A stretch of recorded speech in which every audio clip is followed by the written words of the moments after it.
ఇలాగ అక్రమాలు జరుగుతాయి, ఎవరో కంపెనీకి టెండర్ ఇవ్వాలి. ఇప్పుడు షిరిడి సాయి ఎలక్ట్రిక్ ఎలా టెండర్లు ఇచ్చి వీళ్ళు ముందుగానే అదేదో 15 రోజుల్లో రివ్యూ చేసి 5 టర్మ్స్లో ఏదో ఇవ్వాలంట కదా డబ్బులు, ఒకసారి మీటర్ వేసిన తర్వాత రీడింగ్ వచ్చిన తర్వాత ఇలా దశల వారీగా రిలీజ్ చేయాలట. అవన్నీ 15 రోజుల్లో సాధ్యం కాదు అని తెలిసినా సరే దాన్ని ఏర్పాటు చేయడం. ఇప్పుడు అదంతా ఒక గేమ్ టీడీపీ ప్రభుత్వం, ఇవన్నీ అవ్వదు మనం చేయాలంటే అని చెప్పడం రామా అండి. ఇప్పుడు పెన్షన్లన్నీ 4 నుంచి 6 రోజులు ఇచ్చాడు, 6వ తారీఖు దాకా. మనం ఏమన్నా ఒక్క రోజులో చేస్తామని ఇచ్చాంగా, మరి ఇది సాధ్యం కదా? అవి సాధ్యం కావా స్మార్ట్ మీటర్లు? అక్కడ ఉండేది ఎవరు?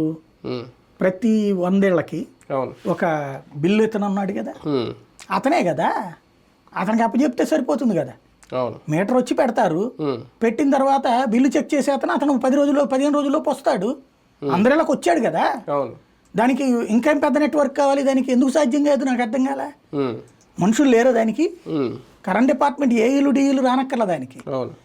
ఏఈకి డిఈకి అప్పచెప్తే అసలు ఎన్ని వేస్తారు నాకు అర్థం కాలే. మ్యాక్సిమం ఓ వారంలో 100 వేసారు అనుకుందాం, లేదు 1000 వేసారు అనుకుందాం. 1000 ఎంత? ప్రతి 100 ఏళ్ళకి ఒక ఇతను ఉంటాడు కదా.